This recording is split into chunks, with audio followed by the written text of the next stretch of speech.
Hare Krishna, Namaste. Chapter 11, entitled as Vishwarupa Dharshana Yoga, Sloka 37.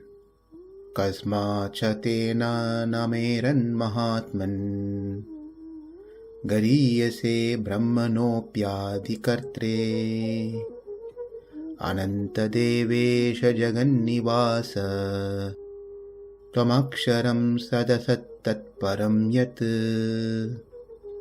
In the previous sloka, Arjuna said, "O Vasudeva, the world rejoices in your glory. Those who are demons, who are terrified, they run in all directions. Those like siddhas and others make their obeisances to you. All this is very befitting, rightly done." After saying that, in the following sloka, he says how all this is right. Let's see the word by word and the translation. Cha. Further, mahātman, O exalted one, garīyase, greatest of all, brahmaṇah api, even of Brahma, ādi-kartre, the supreme creator, te, to you, kasmāc, for what reason, nameran, they should not offer proper obeisances, ananta, O infinite one, deveśa, O God of the gods, jagan-nivāsa, O refuge of the universe, tvam, you alone, akṣaraṁ, imperishable, sad-asat, the cause and effect, paraṁ, is transcendental to both, yat, which is the principle of the liberated soul. Translation: O great one, greater even than Brahma, you are the original creator. Why then should they not offer their respective obeisances unto you? O limitless one, God of gods, refuge of the universe, you are the invincible source, the cause of all causes, transcendental to this material manifestation. Here it is said, brahmaṇo api, even for Brahma. From Srimad Bhagavatam, we understand that Brahma was born out of the lotus stem grown from the navel abdomen of Garbhodakshaya Vishnu, who is Krishna's plenary expansion, and all other subsequent devatas were created. Before that, when it was only Brahma, he was not sure what to do, but he was trying to find the base of this stem. So he went traveling to a long distance, but unable to find the base of it. And then he came back, and per the instruction of the Lord, he meditated for 100 celestial years. Then after that, he started the creation. When we say the creation, Brahma is different from Brahmam. Brahmam is the supreme absolute truth, that is Sri Krishna. Brahma is the one who is born from Krishna, as we just saw. He is not the creator of the tattva. He is not the creator of the prakriti. He doesn't create the panchabhutas, panchatanmatras, panchajnana-indriyas, panchakarmendriyas. All he does is use these elements that is originally created by the Supreme Lord, Brahmā, to further give bodies to the living entities. How did Brahmā learn this? It is through the Supreme Lord. Yo brahmanam vidadhati purvam yo vai vedamsha prahinoti tasmai tamha devam atma buddhi prakasham mumukshurvai sharanamaham prapatye. This is stated in Svetesvara Upanishad, that let me surrender unto the Supreme Personality of Godhead, who first enlightened Brahma in Vedic knowledge through Brahma's heart. The Lord, the Supreme Lord, is the original source of all enlightenment and spiritual advancement. Therefore, the Supreme Lord Sri Krishna is garīyase, greatest. Because he is greatest, there is no reason for not to worship him. What reason does one can give not to worship you, Krishna? Don't you have the supremacy? Don't you have the lordship? Don't you have beauty? Don't you have strength to protect all? Don't you have name, fame, prestige? Or don't you have enough vibhuti, opulences? There's no reason for not worshipping you. When even Brahma himself worships your lotus feet.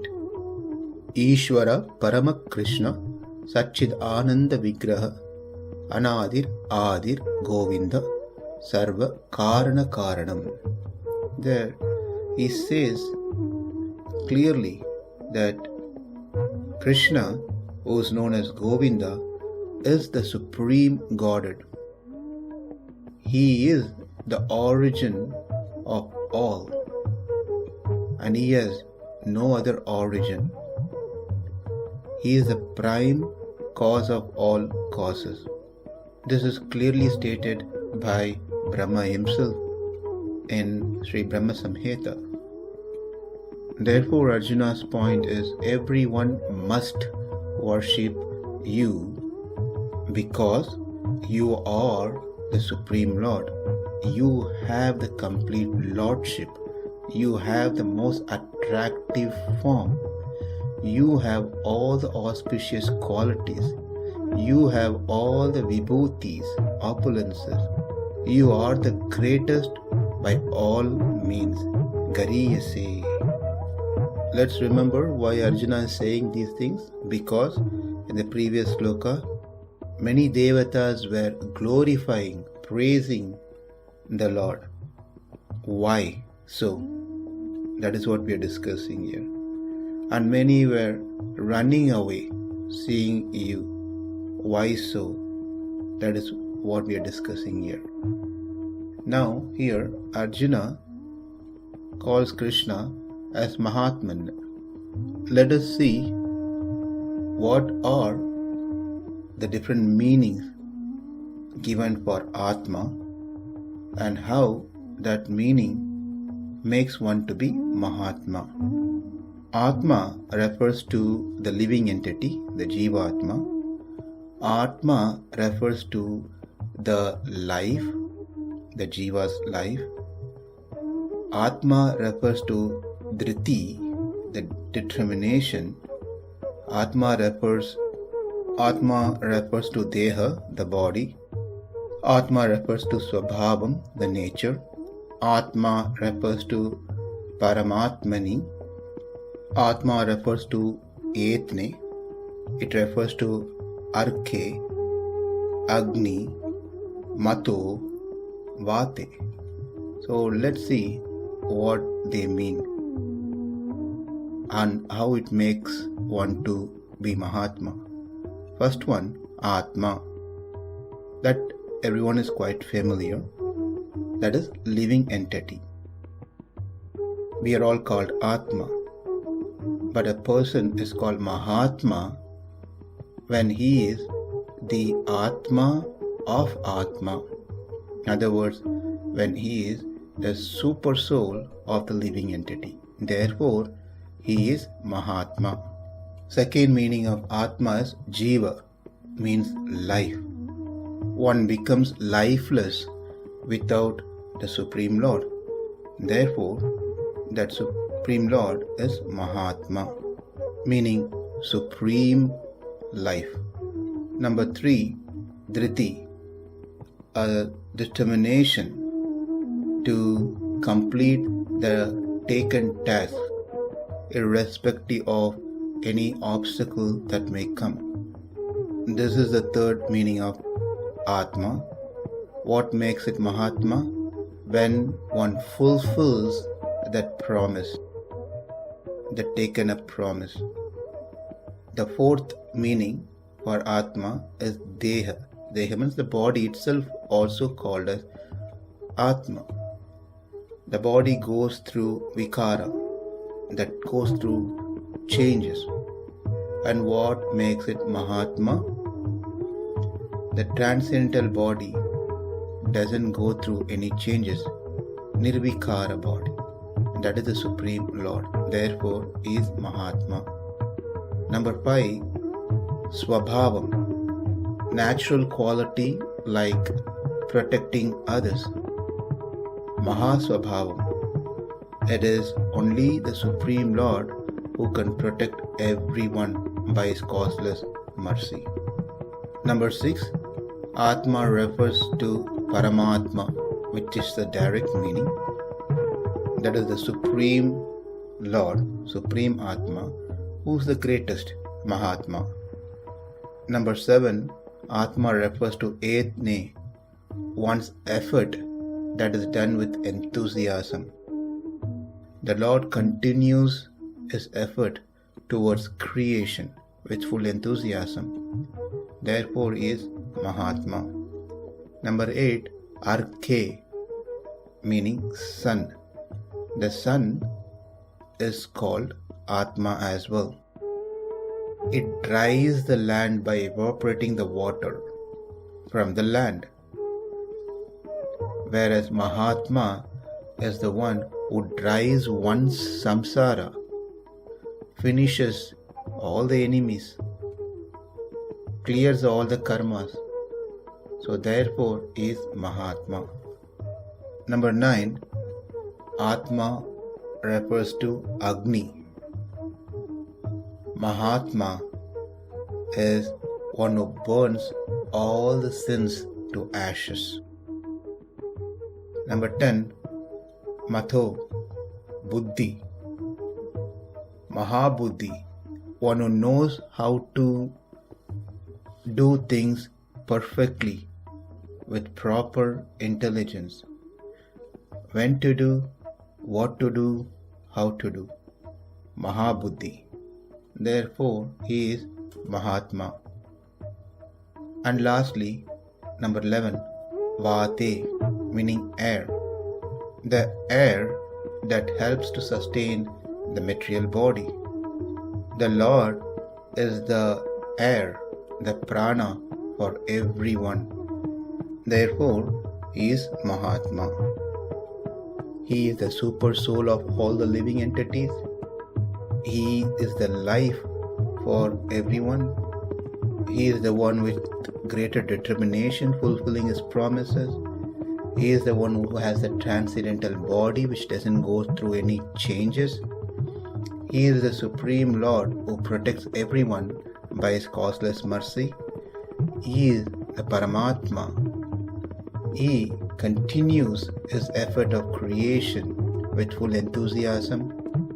He evaporates one's enemies and samsara. He burns all the sins to ashes. He is the one who knows how to do things perfectly, and he is the prana, the air of everyone. Therefore, he is Mahātma. Next, brahmaṇopi ādi-kartre. You are also greater than Brahma. And this brings up a couple of questions. We will discuss that in our next part. Namaste. Hare Krishna.